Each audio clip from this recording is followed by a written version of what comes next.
Gwamnatin tarayyar Najeriya ta raba kayan agaji na miliyoyin nerori ga waɗanda har-haren 'yan bindiga a Zamfara ya raba da muhallinsu. Kayayyakin da aka raba sun kunshi kayan hatsi, sukari, madara, zannuwan gado, kayan shafe-shafe da sauransu. Babban mai kula da 'yan gudun hijirar ta ƙasa Hajiya Sadiya Faruk ita ce ta jagoranci mika kayayyakin agajin don sauƙaƙa halin kunci da 'yan gudun hijirar suke ciki. Hajiya Sadiya ta ce ba da dadewa ba a hankula za su kwanta a Zamfara saboda matakan murƙushe 'yan bindiga da jami'an tsaro ke ɗauka. Ta ƙara da cewa hukumar kula da 'yan gudun hijirar za ta fara koya wa mata ƙananan sana'o'i domin dogaro da kansu.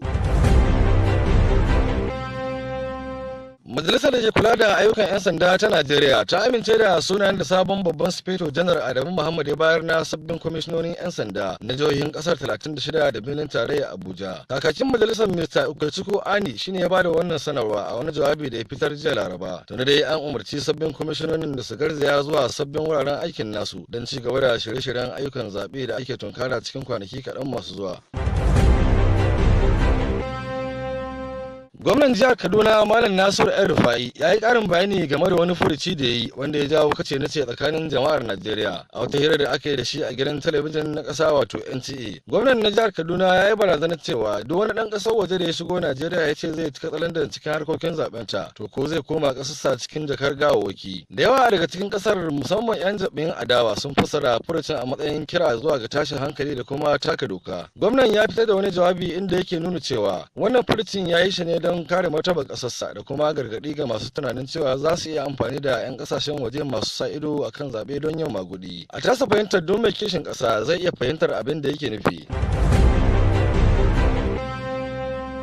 Shugaban Najeriya Muhammadu Buhari ya ce nan ba da daɗewa ba kamfanin man fetur na Najeriya zai fara aikin neman ɗanyen mai a jihar Benue. Shugaban ya yi wannan jawabin ne lokacin da ya ziyarci garin domin yakin neman zaɓe. Ya ce tun yana ministan mai shekaru 40 da suka wuce ya sami rahoton wani bincike da ya nuna cewa za a iya samun ɗanyen man fetur da iskar gas a wannan yankin. Kuma tun a lokacin ne yake da burin yin wannan aiki. A nasa ɓangaren sarkin Tibi Farfesa James Ayasi ya bayyana godiyarsa ga shugaban ƙasar bisa ƙoƙarinsa na kawo ƙarshen rikice-rikice tsakanin manoma da kuma makiyaya a jihar ta Benue wanda ta dade tana fama da su a shekarun baya.